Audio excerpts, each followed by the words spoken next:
Maravilha. Vamos em frente, então. Pessoal, boa noite. Capítulo 6, Precioso Aviso. No dia imediato, após a oração do crepúsculo, Clarence me procurou em companhia do atencioso visitador. Fisionomia a irradiar generosidade, perguntou, abraçando-me: Como vai? Melhorzinho? Esbocei o gesto do enfermo que se vê acariciado na terra, amolecendo as fibras emotivas. No mundo, às vezes o carinho fraterno é mal interpretado. Obedecendo ao velho vício, comecei a explicar-me, enquanto os dois benfeitores se sentavam comodamente ao meu lado. Não posso negar que Só um esteja minuto, melhor. Carlos. Só um minuto. Opa, Então, a gente vê aqui, né, o André Luiz narrando ali o dia a dia, né, ali a atenção daqueles que ainda estavam sob tratamento e tal. A gente consegue imaginar mais ou menos como se fosse um hospital em que ali o médico vai passar visita, né? Normal. E aí ele fala uma coisa que eu julgo importante, que ele diz assim, ó, obedecendo ao velho vício. Olha aí, Sim. obedecendo ao velho vício, comecei a explicar-me. Aquilo que nós acabamos de estudar, né? Então, às vezes, o vício não é só material, são vícios de costumes, né? No caso do André, é exatamente isso que acontece. É um vício de costume. Ele estava acostumado, né, a uma determinada situação, a agir de tal maneira. E ele está repetindo esse gesto aqui, né?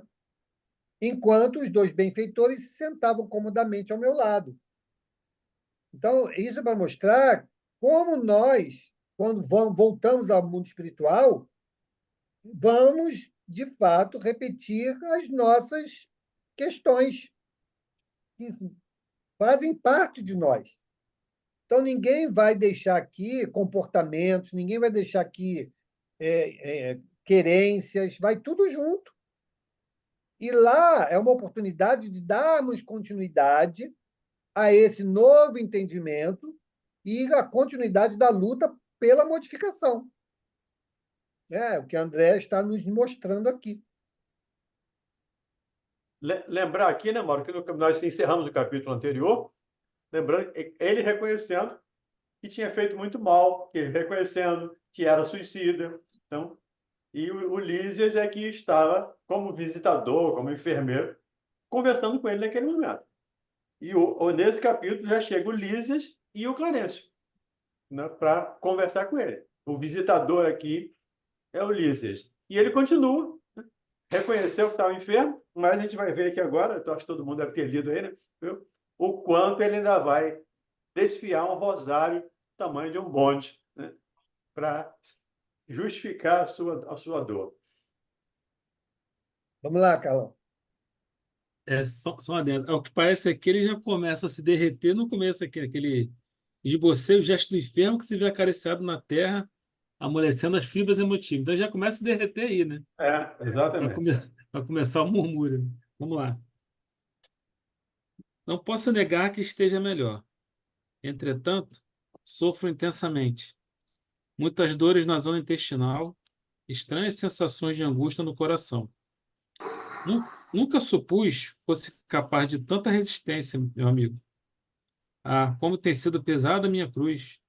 Agora que posso concatenar ideias, creio que a dor me aniquilou todas as forças disponíveis. Você falava? É só lembrar, a minha dor de dente é sempre maior, é sempre mais forte do que a dor de dente de todo mundo, né? Então, como é pesada a minha cruz. Alguém que estava lá naquele sofrimento todo e é retirado de lá, é levado para um hospital para ser tratado, para ser atendido com carinho. Ao invés de eu agradecer, como diz Paulo, né, de graça por tudo, ele vai desfiar o rosário, né? A minha cruz é a mais pesada de todas. Isso é de um egoísmo ainda bastante atroz. Eu estou pensando em mim, em mim, em mim, e o outro é o outro. O outro, a dor do outro não tem importância. A minha dor de dente, como diz o Mauro, é sempre mais forte, mais intensa do que a dor do outro. Tá? É o caso aqui do nosso amigo. Clarence ouvia atencioso, demonstrando grande interesse pelas minhas lamentações, sem o menor gesto que denunciasse o propósito de intervir no assunto. Encorajado com essa atitude, continuei. Além do mais, meus sofrimentos morais são enormes e inexprimíveis. A mainada tormenta exterior com os socorros recebidos volta agora às tempestades íntimas. O que terá sido feito da minha esposa e de meus filhos? Teria meu primogênito conseguido progredir segundo o meu velho ideal? E as filhinhas? Minha desventurada Zélia muitas vezes afirmou que morreria de saudades se um dia eu lhe faltasse. Só um minuto. Admiro. Então, Opa, veja que as preocupações dele são aquelas paixões Materiais. que ele criou, né? São as paixões que ele criou. A situação do filho se realizou o que ele tinha planejado, Se vai né? ser médico, Exatamente, ele queria. né? Se o pessoal progrediu, né? Se a Zélia lá, de fato, está chorando lágrimas por ele. Né? Então, essa é a preocupação dele. Né? É um homem ainda muito materializado, né? Muito apaixonado, né? Tomado pelas paixões que ele construiu de apego. Tudo isso aqui é apego, né? A situações, a pessoas. Né? Então, vão vendo, né, pessoal? Está descrevendo aqui coisas que todos nós temos. Todos nós temos. Então, nós temos que ter aproveitar o aprendizado, né? O exemplo do companheiro, para já trabalharmos hoje, né? Para nos livrarmos, ou pelo menos compreendermos com mais facilidade, porque tudo isso também nós viveremos, tranquilamente viveremos. Com maior ou menor intensidade, mas passaremos por isso. Como eu costumo dizer que o evangelho é escrito para cada um de nós, esse aqui também. Esse texto aqui também. Como é que eu estou me enquadrando nessa situação? O que é que eu estaria reclamando? Naturalmente estaria reclamando. De quê? Ao invés de agradecer. Essa é a ideia. Vamos Vamos lá. lá, Carlão. admirável esposa. Ainda lhe sinto as lágrimas dos momentos derradeiros. Não sei desde quando vivo o pesadelo da distância. Continuadas dilacerações roubaram minha noção do tempo. Onde estará minha pobre companheira? Chorando junto às cinzas do meu corpo ou em algum recanto escuro das regiões da morte? Aí que está, né? Olha a projeção que ele faz, né? A mulher acabou a vida, eu não estou mais lá, acabou a Ah, vida dela. Ou ela está chorando, né? Ou ela está. morreu, está no umbral. Daí a surpresa quando ele vai fazer a visita, né? A mulher já estava em outra, meu amigo. Né? Uhum. Saiu aquela bolacha do saquinho, pegou outra. Vamos adiante. Ó, minha dor é muito amarga. Que terrível destino do homem penhorado no devotamento à família. Creio que raras criaturas terão padecido tanto quanto eu. No planeta, vicissitudes, desenganos, doenças, incompreensões e amarguras, abafando as escassas notas de alegria. Depois, os sofrimentos da morte do corpo. Em seguida, martirizações no além-túmulo. Que será então a vida? Sucessivo desenrolar de misérias e lágrimas? Não haverá recurso à semeadura da paz? Por mais que deseje firmar-me no otimismo, sinto que a noção de infelicidade me bloqueia o espírito, com o terrível cárcere do coração. Que desventurado destino, generoso benfeitor. Aí. Então, veja que eles, claro, para que ele viva essa sensação, ele está preso exatamente às questões inferiores das suas lembranças. O que ele construiu diferente disso? A gente não vai mudar o nosso cenário, nosso panorama da vida, porque desencarnou e está lá com maior lucidez. Não, nem lucidez ele tem ainda. Ele está simplesmente livre do corpo, mas o pensamento dele ainda é atrelado à personalidade que ele é, e não podia ser diferente.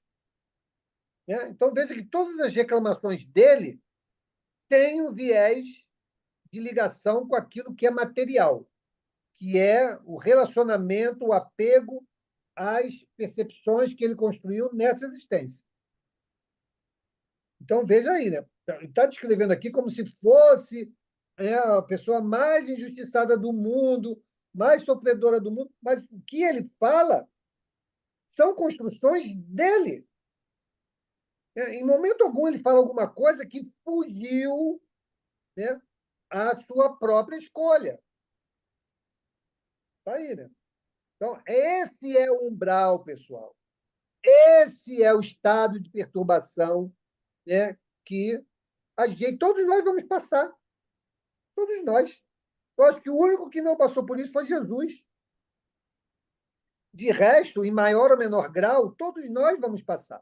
Porque criamos essas relações, criamos esses apegos. Né? E é difícil da gente se livrar simplesmente porque eu estudei Espiritismo, eu entendo. Entender é muito bom, ajuda muito, mas não é a solução para tudo. Só não vai nos dar mais lucidez, talvez, né? Maior recurso para entender o que está acontecendo. Agora, uma vez compreendi, tá bom, morri, estou aqui, estou desencarnado, e agora? O que vai me tomar a partir daí? Vai ser revolta? Vai ser incompreensão? Vai ser desapontamento, né? Como ele está descrevendo aqui, os desapontamentos dele. E tudo isso vai ser ou poderá ser objeto das nossas tormentas. Né? E até nos livrarmos e construirmos uma nova compreensão, é o tempo que vamos levar nesse período de perturbação, né, que a gente chama. Né? E Diga, aí, lembrar, né, Mauro? Ele teve uma vida social muito boa. Ele tinha muito o poder aquisitivo bom, ele era de um extrato social muito elevado. Ele está reclamando aqui, na vida tive problema, depois da morte tive problema, e agora problemas interior, problemas exterior. Que problema que ele teve? Em termos financeiros, nenhum. Tinha piano em casa, tinha empregada, tinha escravo, não era escravo mais, mas serviçais, né? Tanto é que aquela senhora, o vê quando ele volta em espírito, né? Ismélia, né? Ainda, A Ismélia. é, ainda o vê. Então ele reclama, como diz aí o dito popular, reclama de barriga cheia, porque a vida dele não foi ruim em termos materiais. Não foi ruim. Espiritual não construiu nada, até porque não conhecia, não sabia, não queria, enfim, é outro processo. Mas em termos materiais, sociais, a vida dele foi muito boa. Diga, Carlão. É só um paralelo com o que a gente acabou de estudar, né? Quando ele fala que a gente falou ali das paixões, né? Acho que é 909. Você tem que querer sair daquela situação, tirar aquelas 909. paixões. Então ele fala que, por mais que deseje firmar-me no otimismo, aí depois que a gente lê isso tudo, será que ele realmente quer se firmar no otimismo? De Só da sair boca dessa para fora. situação? É, Isso aí, né? é a história da coceirinha boa, né? É. Vou botar antialérgico para quê? Uma coceirinha tão boa. Tão bom. Diga, Pedrão. Então, Mauro, se todos nós temos que passar pelo umbral, né? Aí eu me lembro lá daquele espírito de Sansão que trouxe desencarnou no tempo de Allan Kardec, né? E desencarnou e logo em poucas horas ele trouxe lá uma mensagem através de um médium, né? Então quer dizer, dá a entender que ele não passou pelo umbral. Não, negativo. Que garante que esse tormento é imediato? Kardec o evocou logo assim que ele foi velado. Né? Agora, depois daquela evocação, o que aconteceu com ele? Não sabemos. Ah, perfeito. Entendeu? Ó, não sei se vocês viram o Ghost, né? Muita gente deve ter visto o Ghost. O Sam, quando toma o tiro lá e morre, né? O corpo morre, ele sai correndo atrás do sujeito lá sem entender o que está acontecendo. Sem entender. Vem aquele grupo de espíritos, né, iluminados, né, para recebê-lo, e ele olha para a namorada e na cabeça dele, não sei o que, eu tenho que dar atenção a ela. Então eles voltam, né, e dão o tempo que ele precisa. Por quê? Porque o espírito está onde está o seu pensamento. Então, ele se manteve ali porque, primeiro, ele não estava entendendo nada que estava acontecendo, ele continuava ali preso pela ligação que ele tinha com ela e na intenção de entender por que ele tinha sido morto. O enredo é esse, né? Então, não significa porque ele deu ali a comunicação horas depois de ter sido, né, desencarnado, que ele não tenha passado pela situação de aflição como essa aqui que o André está. Ele ainda pode não ter chegado a ela, né? Porque como estava ali muitos espíritos sendo orientadores e condutores da codificação, e Kardec, então, aproveita isso para tomar uma série de questionamentos e tal, a própria espiritualidade, não, Samson, olha só, antes de você seguir aqui, vamos lá, ajuda aqui, vai lá responder o que vão te perguntar. Ah, tá. Bom, terminou? Terminou. Agora vamos lá e vamos tratar da sua situação, né? E aí, sim, aí... Acho que só lembrar o Pedro também aí, que essa coisa do umbral, isso é muito relativo, né? O umbral está dentro da cabeça de cada um. Né? Um espírito iluminado, um espírito pouco provável no planeta Terra. Mas um espírito bom. A gente vai ver aqui o Kardec falando que há os espíritos, dizendo que há muitos espíritos bons na Terra.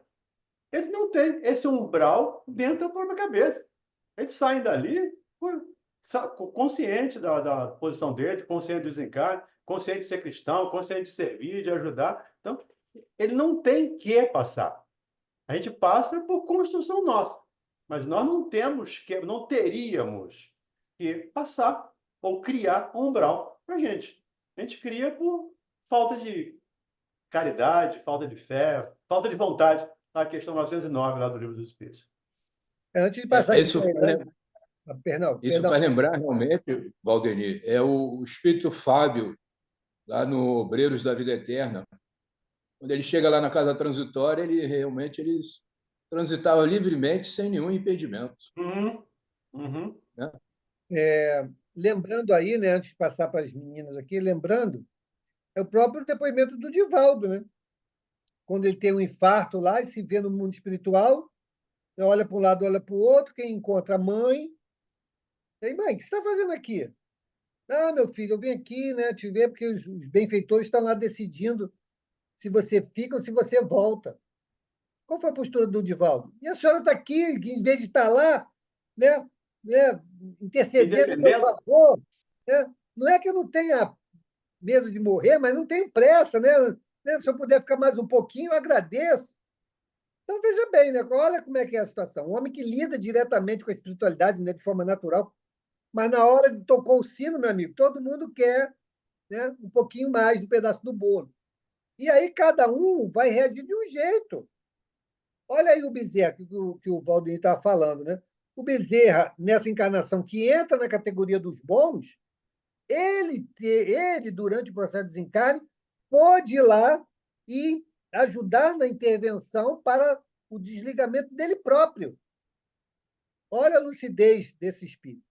Então, qual é o nível de perturbação dele? Nenhum. Nenhum, né? Ou se é algum, desconhecemos. Não está no nosso nível. Em princípio, nenhum. Em princípio nenhum. Talvez aquilo que ele mesmo responde a Maria quando é dito a ele que foi dado a ele a oportunidade de encarnar em qualquer outro mundo agora. Ele diz, não, eu quero continuar. Enquanto um irmão meu sofrer na Terra, eu gostaria de estar aqui. Talvez seja esse o nível, né, de preocupação dele, mas não é tormento. Né? Preocupação de servir, ajudar. Diga, Elaine. Então, é mais ou menos isso que vocês estão falando, porque, por exemplo, um espírito da envergadura de Chico Xavier não passa pelo umbral, né? Porque ele não demonstrava nenhum tipo de preocupação do nosso nível. Ele estava muito acima da gente, né? Eu creio que ele esteja nessa situação do Bezerra, né? Uhum. Eu creio que ele esteja nessa mesma situação. Ele alguém que De segunda ordem. cumpriu bem a sua missão, né? Com louvor, não conseguiu, não conquistou isso somente nessa encarnação, com certeza, né? Ele é alguém que já veio se lapidando, né? E nessa encarnação conseguiu dar o passo qualitativo e, com certeza, alguém que cumpriu bem sua missão, né? Porque, veja Há bem, 2000 anos, né?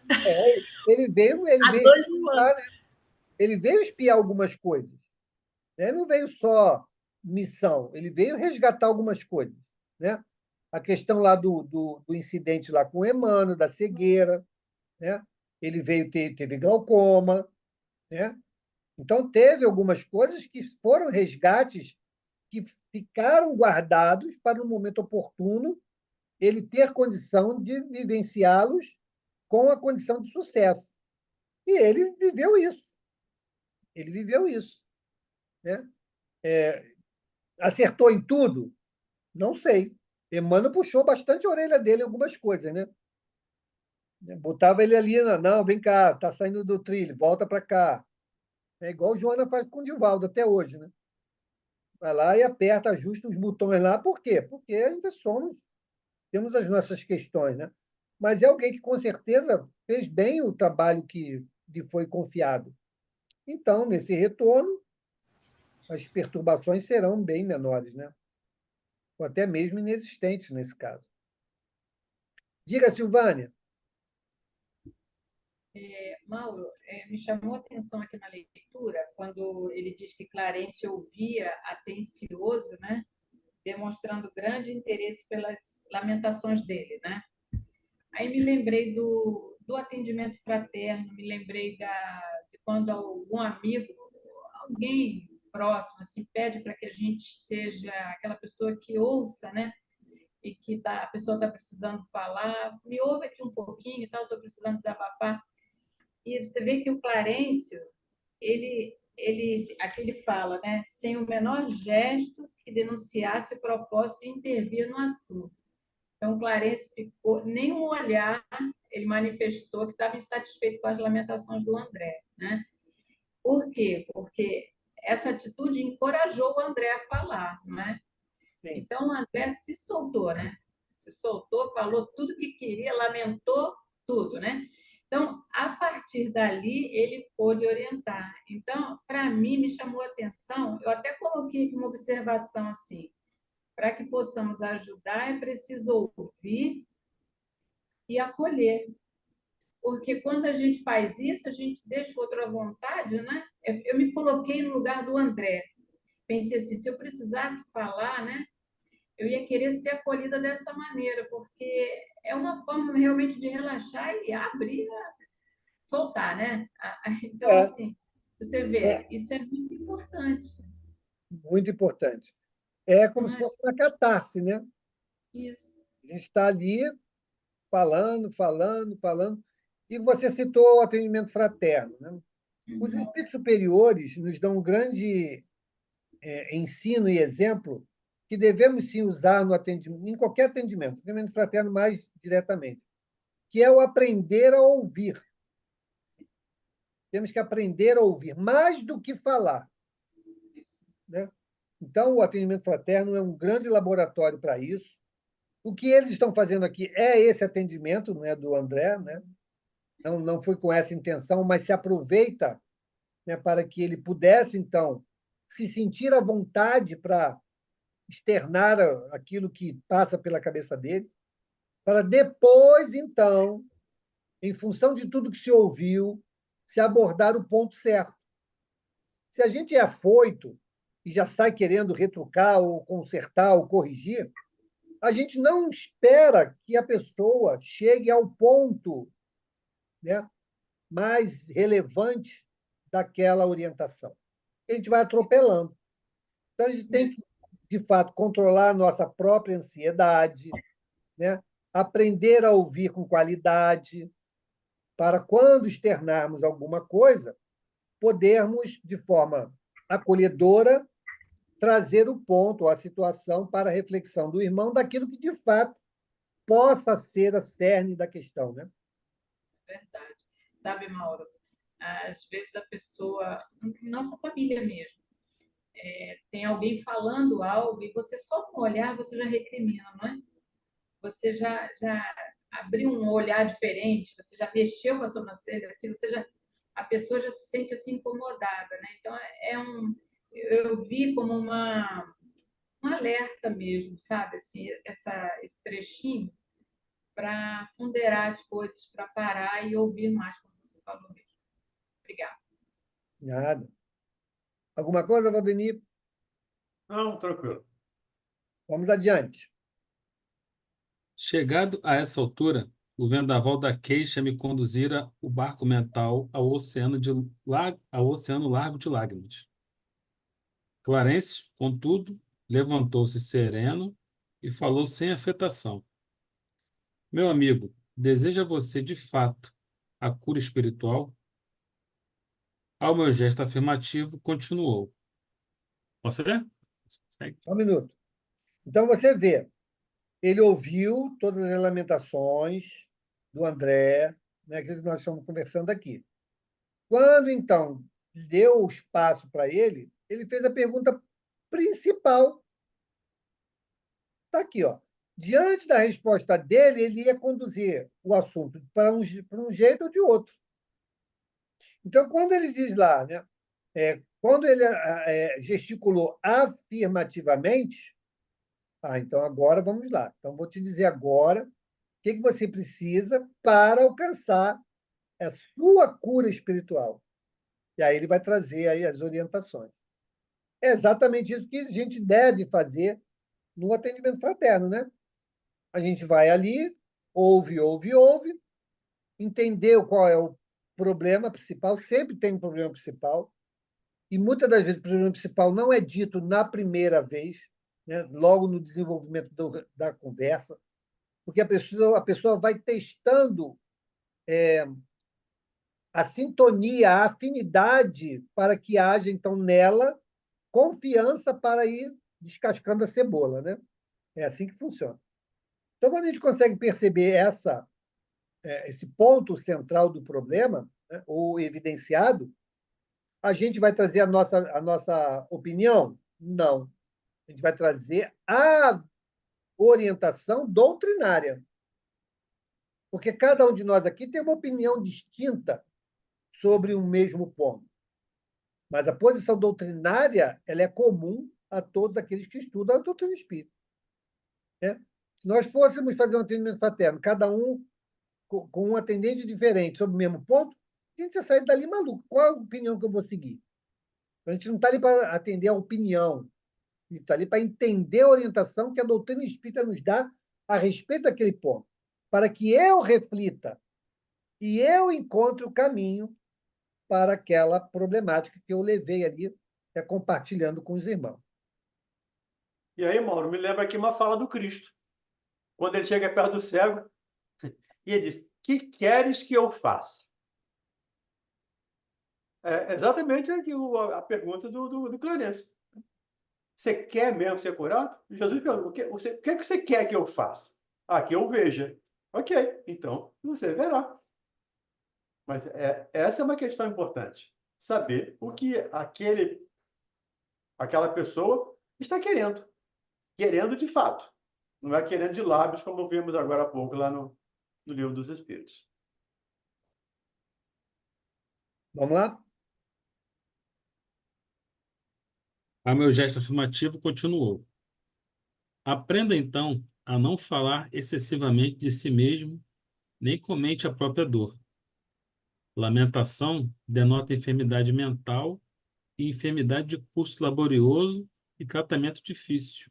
Está aí. É indispensável. Por que ele está falando isso para o André? Para não ficar alimentando as lamúrias. Né? Não vai adiantar nada. Não vai resolver seu problema. Você só vai Vai complicar. só vai estender aquele período de dor. Então, olha só. O que passou, passou. Vamos aprender com aquilo que passamos e vamos olhar para frente. Buscar soluções e não ficar ali malhando nas nossas derrotas, nos nossos equívocos. Beleza? Vamos lá. É indispensável criar pensamentos novos e disciplinar os lábios. Olha aí, Somente, de novo, né? Indispensável, é ponto de partida, é indispensável criar pensamentos novos e não ficar ali preso aos pensamentos antigos, destrutivos, né? Pensamentos novos, situações novas, vamos olhar a vida por outro prisma, né? Mais positivo, mais, né? Esperançosos. E disciplinar os lábios, olha que coisa importante. Disciplinar os lábios, né? Saber construir esse freio em nossas palavras, porque senão a gente vai continuar nessa ladainha, né, de reclamar de tudo, de imputar responsabilidade nos outros, né, como ele fez ali anteriormente, quando ficou ali no rosário de lamentações, né, com carência. Vamos lá. eu lembrei de uma palavra Valdenia e acho que a Maria de Fátima também falou, muquerela, né? Não é isso? Muquerela. Muquerela. Não saiu mais da cabeça essa palavra, muquerela. Vamos lá. Somente conseguiremos equilíbrio abrindo o coração ao sol da divindade. Classificar o esforço necessário de imposição esmagadora, enxergar padecimentos onde há luta edificante, só identificar a indesejável cegueira da alma. Tá aí, ó. Olha como é que a visão é diferente, né, pessoal?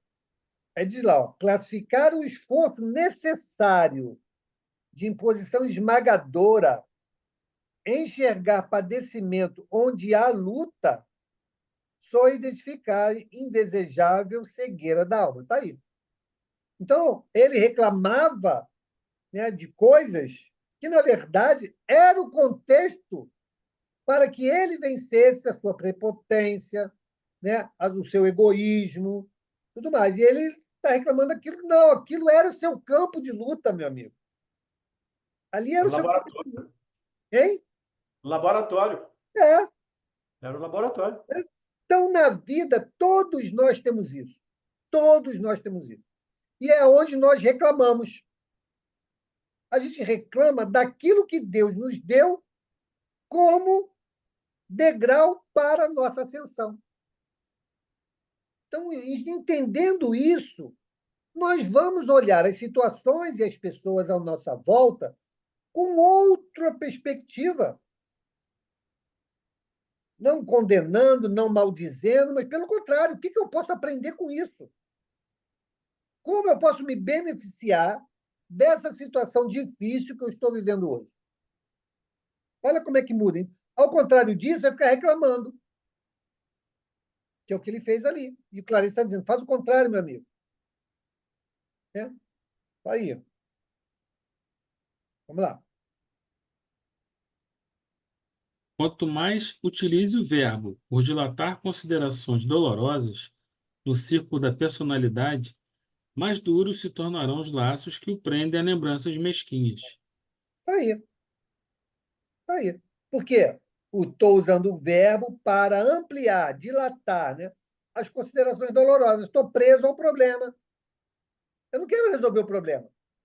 Eu quero manter ligado ali, alimentando o problema. Porque, de alguma maneira, eu me sinto ali apiedado. Eu me coloco na posição de vítima, achando que, com isso, eu posso ter uma benesse qualquer. Não, pelo contrário. Muda isso, meu amigo. Muda porque você é responsável pelo que você viveu. Você construiu esse corolário aí de dor. Então, agora, só você vai poder modificar esse cenário. É o que ele está dizendo aqui. Sai da sintonia. Sai dessa sintonia, exatamente. Vamos lá. O mesmo pai que vela por sua pessoa, oferecendo-lhe teto generoso nesta casa, atenderá os seus parentes terrestres.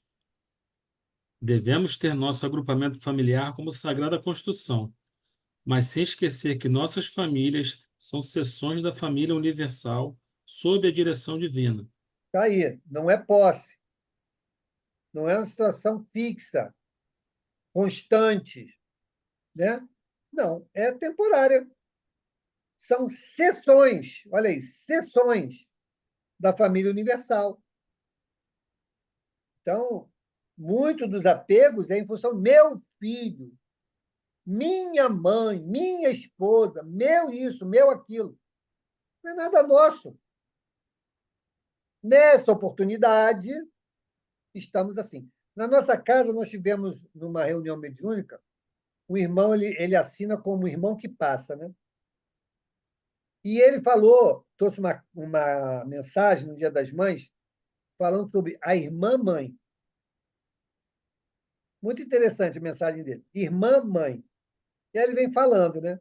Escrevendo na carta as dificuldades que ele teve, né? Com a sua mãe e tal, e como ele conseguiu, e agradeceu a ela a oportunidade de, naquela convivência difícil, ao final ele poder dizer que a amava e agradecia por ela ter sido o caminho daquela modificação que ele hoje entendia, né?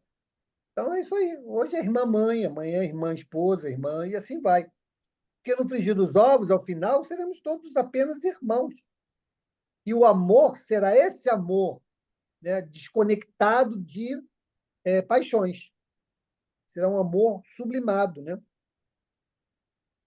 Muito bem, vamos lá. Estaremos a seu lado para resolver dificuldades presentes e estruturar projetos de futuro, mas não dispomos do tempo para voltar às zonas estéreis da alimentação. Aí, ó. Então, essa é a posição do mentor. Não é para ficar ali, coitadinho, deita aqui no meu colo, fala aí, vamos voltar, fala, reclama, chora. Não. Não, para com isso. Levanta, vamos compreender o que aconteceu, vamos medir o grau da nossa responsabilidade e partir para frente, para a correção disso tudo. Chega de lamentar, chega de mimimi, né?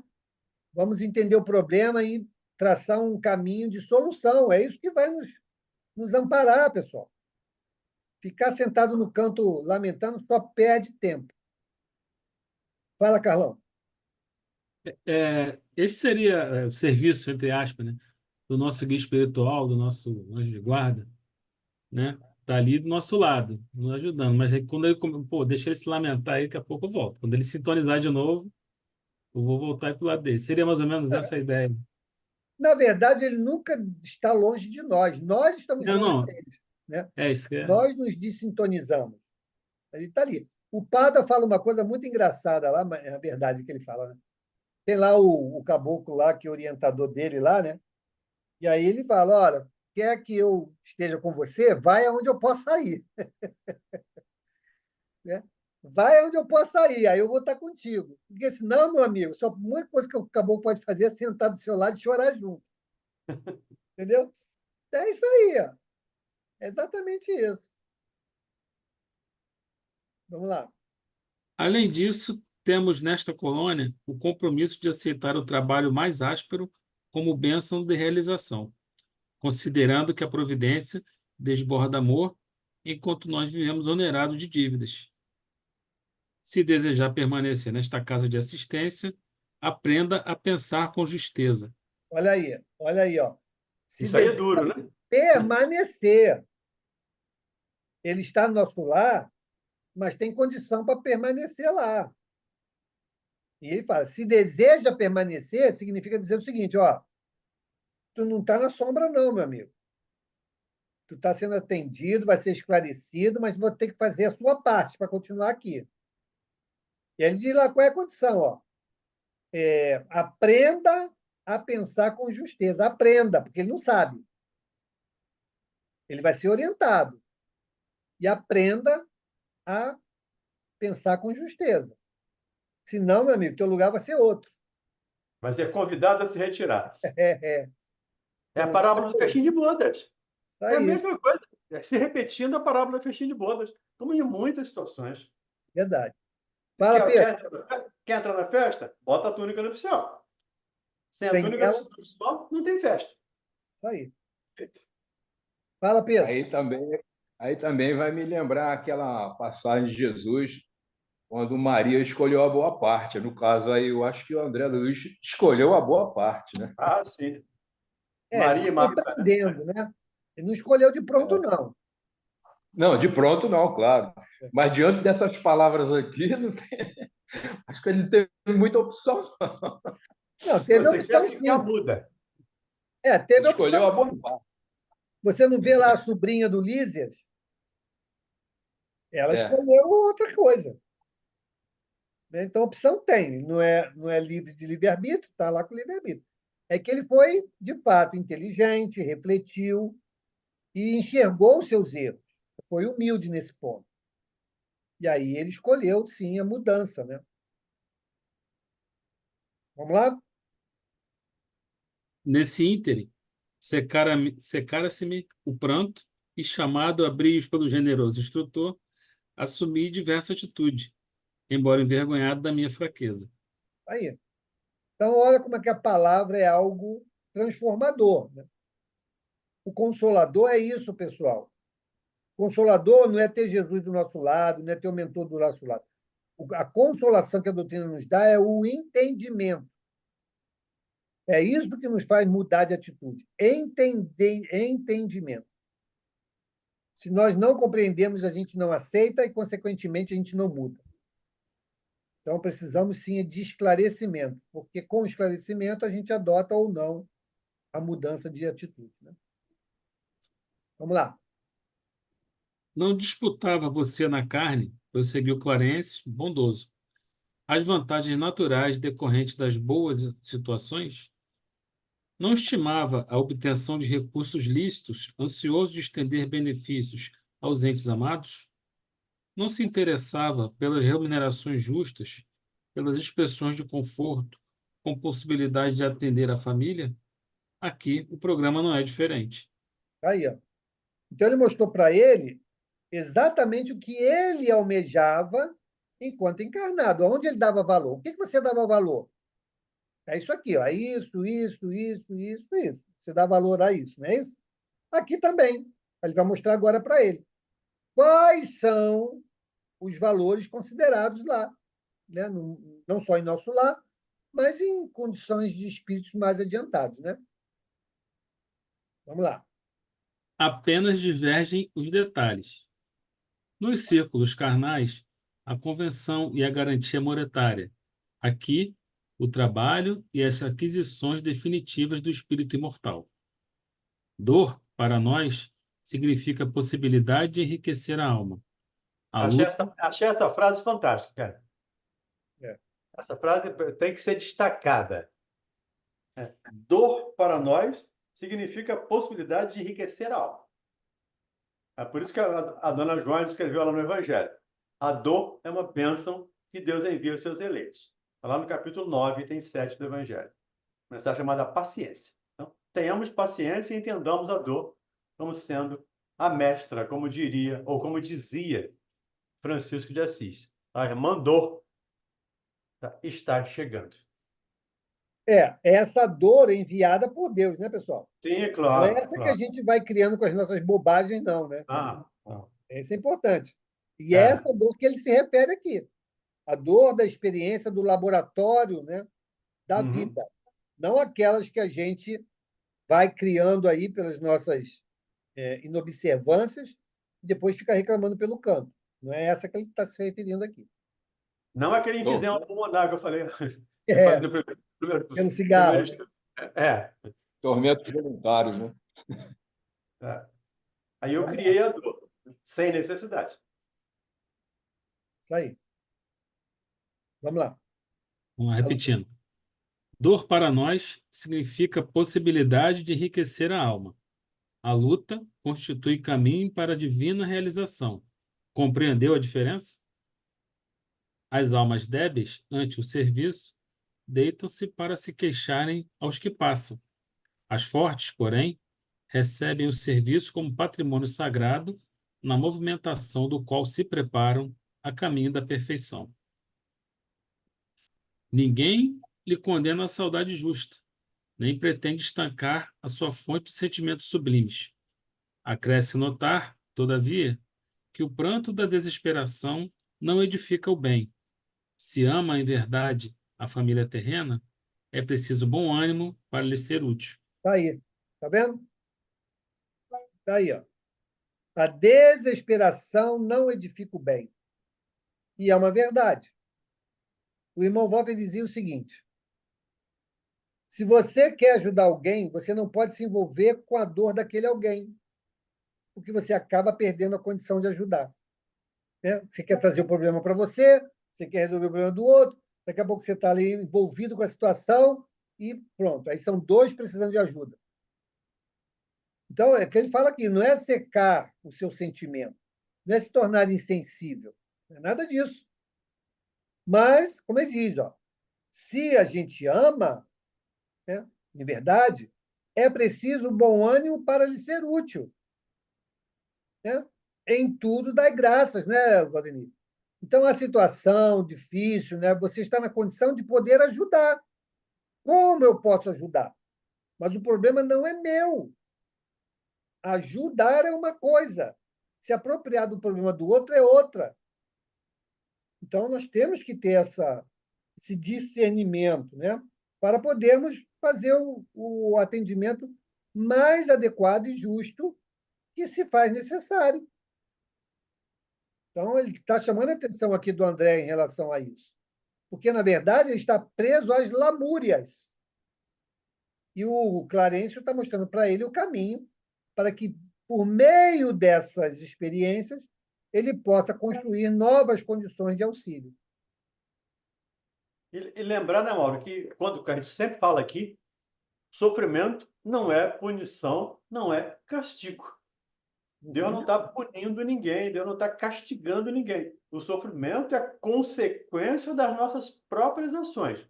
Quando nós temos consciência disso, nós vamos emprestar os ouvidos para ouvir, emprestar os braços para ajudar, emprestar o coração para sentir, mas nunca acreditar que aqui ali haja uma injustiça, que ali é um sofrimento desnecessário. Ele escolheu aquilo. Por mais que você goste da pessoa, por mais que seja seu amigo, seu parente, seu filho, sua mãe, tem que entender isso. Né? Lembrando a palavra do Cristo, né?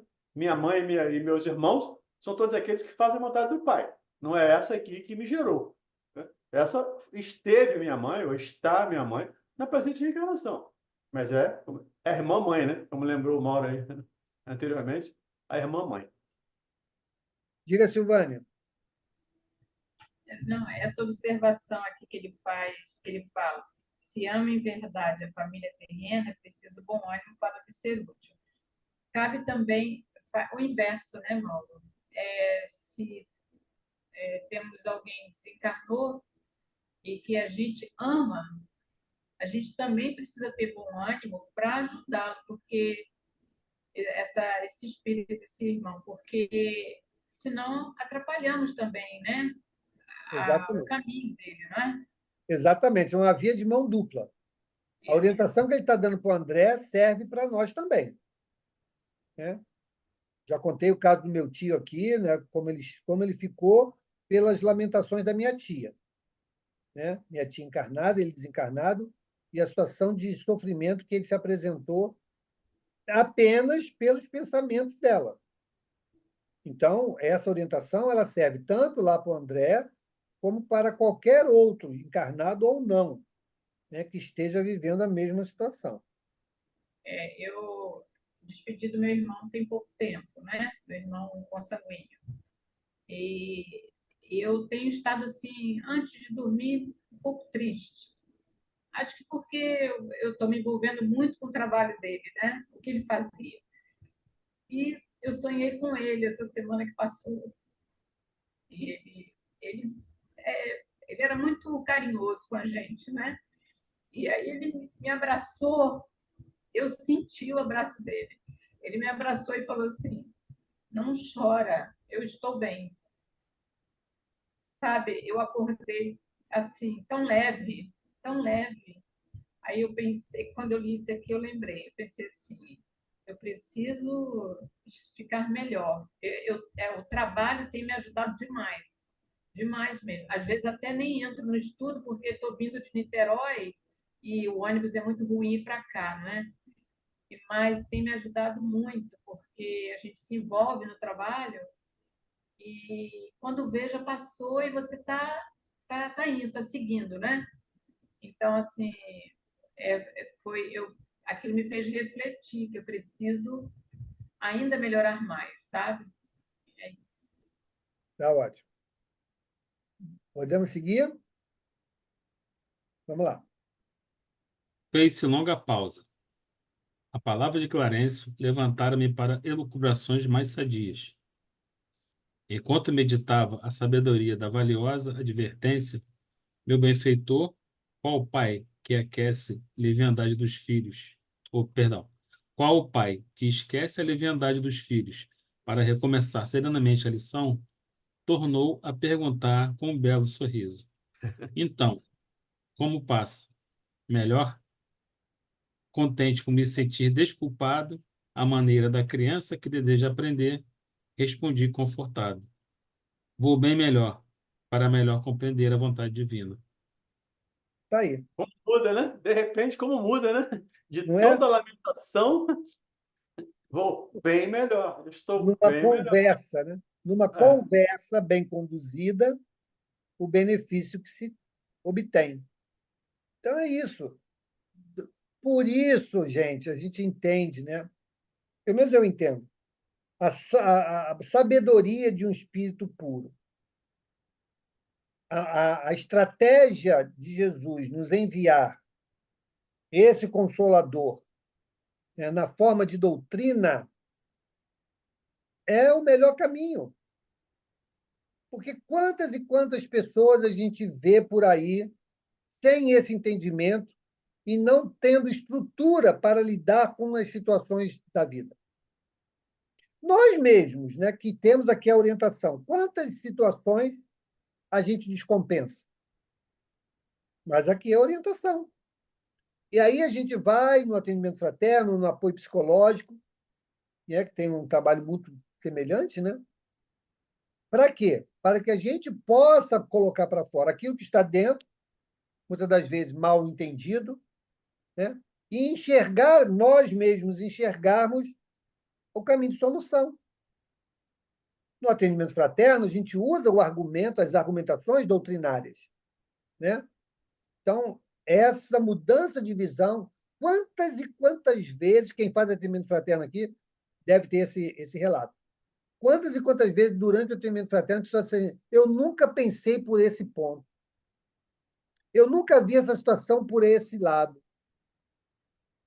E aquilo faz abrir um mundo novo, um horizonte novo. E a pessoa sai confortada. É porque ela enxergou ali algo diferente da caixa que ela construiu. E como o André, na caixa que ele construiu, era só lamentação. Era só tristeza, era só lamúria. Né? Ela foi bem acolhida, porque ela foi bem Isso, acolhida, por isso ela consegue entender. isso. Né? Não só acolhida, além de acolhida, confortada, ela enxergou uma outra visão do problema. Uma visão mais otimista, de solução e não apenas de pesar. Né? É muito importante, gente. Por isso que a doutrina ela é muito importante na nossa vida. Porque ela vai nos dar essa lucidez, né, de entendimento. Então, vamos parar aqui. Semana que vem, começamos no item 7, Explicações de Lísias, capítulo 7. Então, pessoal, vamos agradecer, né, por mais um término de mais um dia de estudo. Né, como esses estudos têm sido muito bons, porque vem somando, né, o conhecimento dos espíritos, das situações que estamos lendo aí na trajetória do André, né, e tendo ali esse colorido. Eu sempre falo, né, essas obras subsidiárias, elas trazem o colorido, né, dos conceitos que a doutrina nos dá. Então, a gente enxerga ali no depoimento, nas ações, nas orientações, aquilo que os espíritos trouxeram, né, na construção da codificação. E não podia ser diferente, porque esse ensino ele é universal. Né? Ele não foi feito só para o nosso planetinha. Ele é esse pensamento divino, né? Organizado em forma de doutrina. Então, nós não poderíamos enxergar algo diferente, de fato. Vindo de espíritos comprometidos com o progresso, né, com a evolução de cada um de nós e dessa comunidade espiritual que é gigantesca. Então, vamos fazer a nossa prece. Vamos pedir a nossa irmã Celina. Celina, você faz a nossa prece, por favor?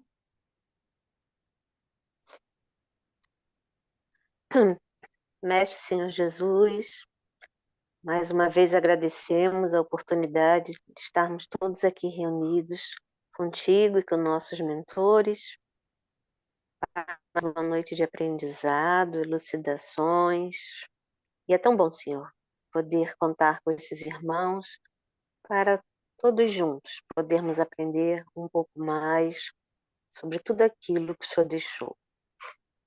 Pedimos aos nossos irmãos que hoje não puderam estar conosco, que chegue até eles bênção de luz e que semana que vem possamos estar todos juntos em mais um estudo.